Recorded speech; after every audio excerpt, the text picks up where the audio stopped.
Line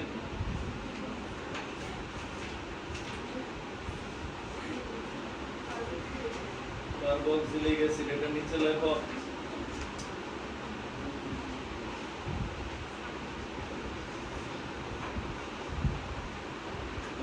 যে এক নম্বর পয়েন্টে লেখো যে সকল জৈব যৌগের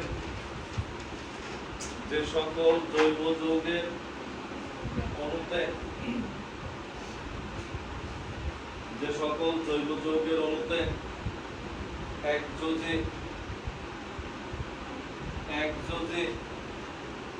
কার্বক্সিল মূলক ব্র্যাকেটে লেখা বন্ড COOH একযোজী কার্বক্সিল মূলক বিদ্যমান থাকে এবং অম্ল ধর্ম প্রকাশ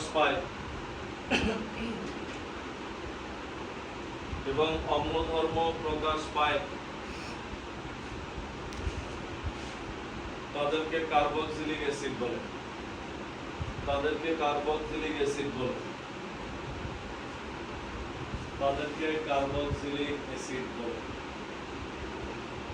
এর সাথে দেখবা এই অ্যাসিডের অপর নাম জৈব অ্যাসিড এই অ্যাসিডের অপর নাম জৈব অ্যাসিড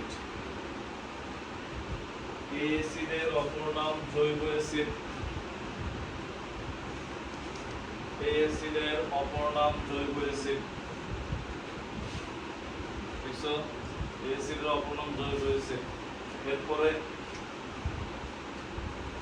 2 নম্বর পয়েন্ট দিয়ে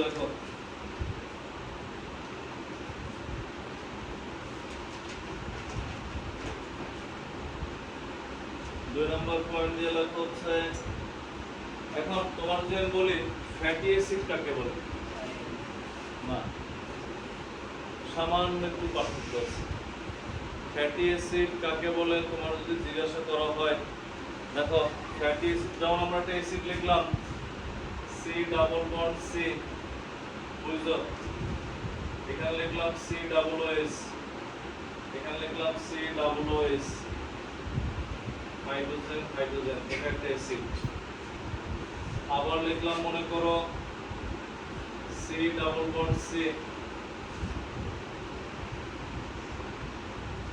COOH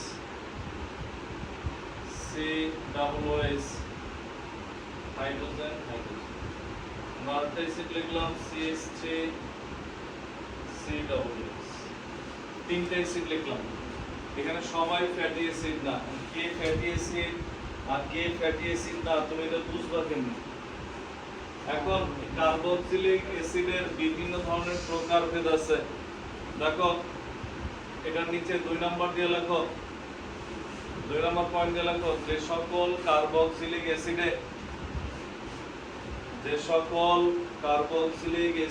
অণুতে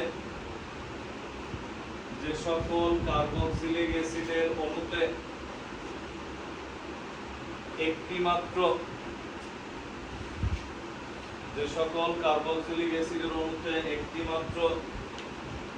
কার্বক্সিল মূলক থাকে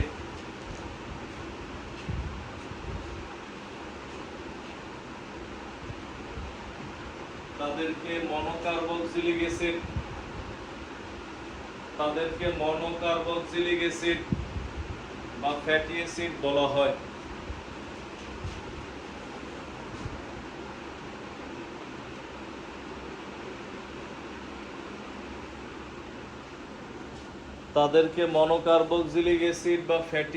বলা হয় তাদেরকে মনোকার্বক্সিলিক অ্যাসিড বা ফ্যাটি অ্যাসিড বলা হয়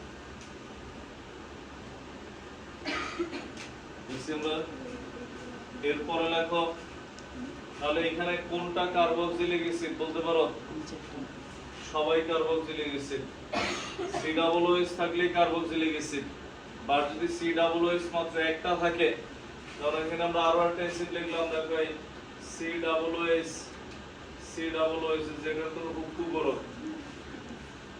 এখন এইখানে এইটা শুধুমাত্র ফ্যাটি অ্যাসিড, একমাত্র এটা ফ্যাটি অ্যাসিড, বাকিগুলো সবাই কার্বক্সিলিক অ্যাসিড আর সবাই ফ্যাটি অ্যাসিড না।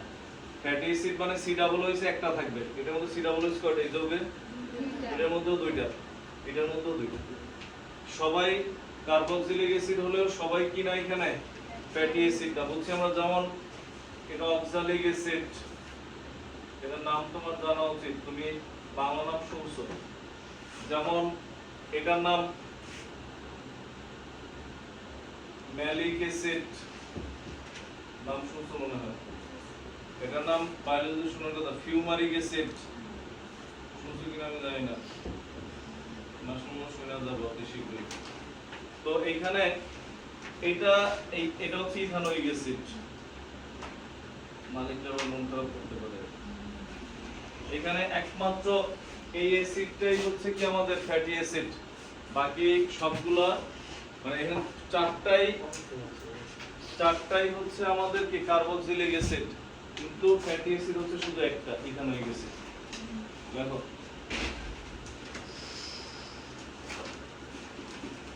এটা নিচে লেখা রাখবা টান দিয়া, এটা হচ্ছে ফ্যাটি অ্যাসিড, বাকিগুলো কি কার্বক্সিলিক অ্যাসিড বা ফ্যাটি অ্যাসিড না।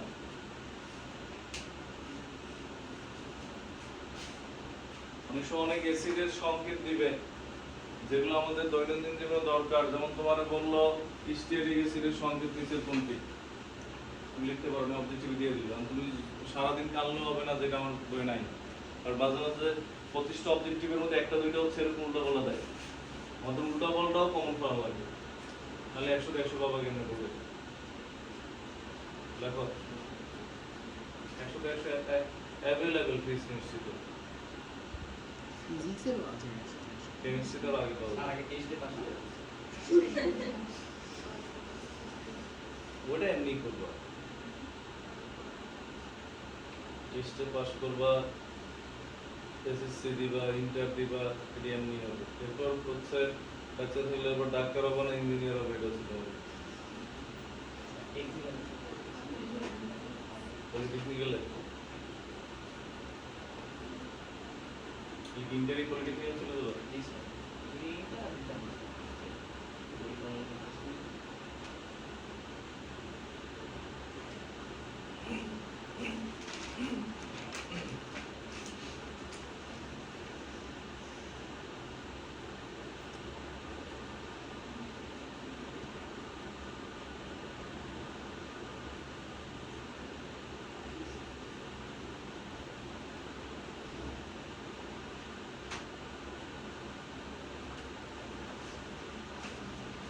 ডিসেম্বর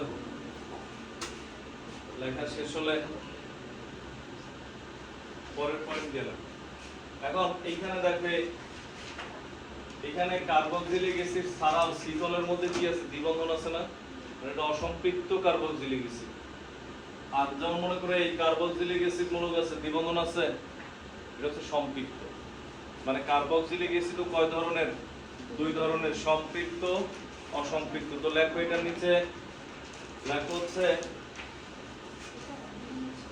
মানে কার্বক্সিলিক অ্যাসিড বলতে ফ্যাটি অ্যাসিড, মানে যাদের একটা সি ডাবল ওএইচ আছে এরা দুই ধরনের হয়। লেখো ফ্যাটি অ্যাসিড সমূহ সম্পৃক্ত এবং অসম্পৃক্ত উভয় ধরনের হতে পারে। সম্পৃক্ত এবং অসম্পৃক্ত উভয় ধরনের হতে পারে।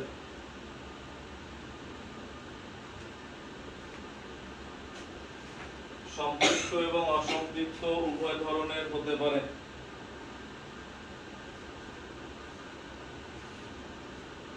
মানে কি দেখো,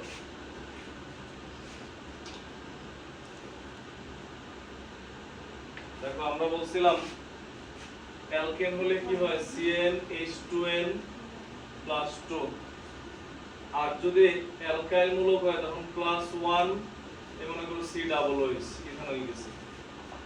ভালো করে বুঝো, মানে কি এই শিকলের সব কি কার্বন কার্বন একক বন্ধন, এই শিকলের মধ্যে কার্বন হাইড্রোজেন এই শিকলের মধ্যে কি সব একক বন্ধন।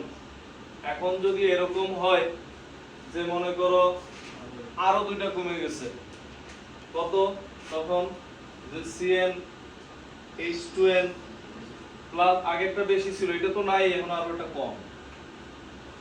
তখন এই শিকলের মধ্যে কি এই যে COOH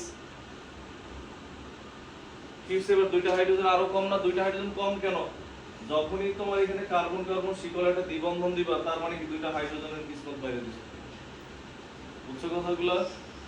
তো এরপর আরো দুইটা কম, তখন কি? তখন ত্রিবন্ধন।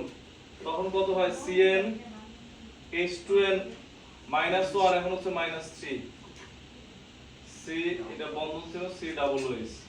এটা কি জানো? এটা হচ্ছে কার্বন কার্বন একক বন্ধন যুক্ত ফ্যাটি অ্যাসিড। এটা হচ্ছে কার্বন কার্বন একক বন্ধন যুক্ত ফ্যাটি অ্যাসিড। পাশে দেখো, দেখুন কার্বন কার্বন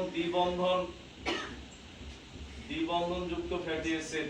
আর এটা যখন হবে তখন কি হবে? কার্বন কার্বন ত্রিবন্ধন যুক্ত ফ্যাটি অ্যাসিড। বুঝছি আমরা? তো তার মানে উপরেরটা একক বন্ধন, এই দুইটা যেহেতু ত্রিবন্ধন, তার মানে এই দুইটা কি আমাদের? এই দুইটা হচ্ছে অসম্পৃক্ত। আর এটা কি আমাদের? সম্পৃক্ত। ক্লিয়ার? আমরা কয়েকটা অ্যাসিডের নাম লিখি আগে, দেখো। যেমন আমাদের বললো স্টিয়ারিক অ্যাসিড, এটা দিয়ে সাবান বানায়। সাবানের সংকেতে এটা আমাদের দরকার হয়। 10% আছে। সকাল তো এমনই চলতেছে। দেখো স্টিয়ারিক অ্যাসিড, এরপরে হচ্ছে আমরা লিখি অলিক অ্যাসিড, এবার লিখলাম লিনোলিক অ্যাসিড।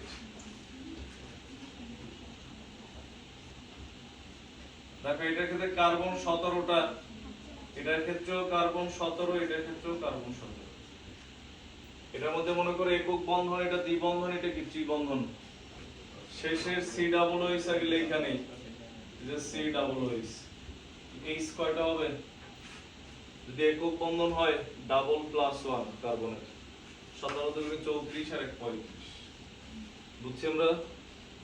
এখানে দেখো এই COOH লেখা নেই আগে। কত হবে হাইড্রোজেন? ডাবল -1 33। বুঝছি আমরা? কেন? 17 × 34 উইজ -1। আর এইটার ক্ষেত্রে কি হবে? 34 - 3 31। মাঝে মাঝে অবজেক্টিভে দেয়, আমি দেখছি দেখি তোমাদের বলতেছি। বোর্ড কোশ্চেনে মনে করো 25টা কমন, একটা দিল নিচের কোনটি লিনোলিক অ্যাসিড, বা বললো নিচের কোনটিতে ত্রিবন্ধন আছে, কোনটিতে দ্বিবন্ধন আছে, এটার জন্য তো একটু জানা লাগবে। পয়েন্টের মধ্যে এইটা এগুলো সব উঠে রাখো। এটা লেখার পর নিচেরটা লিখবে। एग्जांपल লেখো, তাড়াতাড়ি লেখো। হ্যাঁ, সম্পৃক্ত করছিলাম এটার সাথে। আগে ডান পাশের অংশ লিখো, তাড়াতাড়ি লেখো।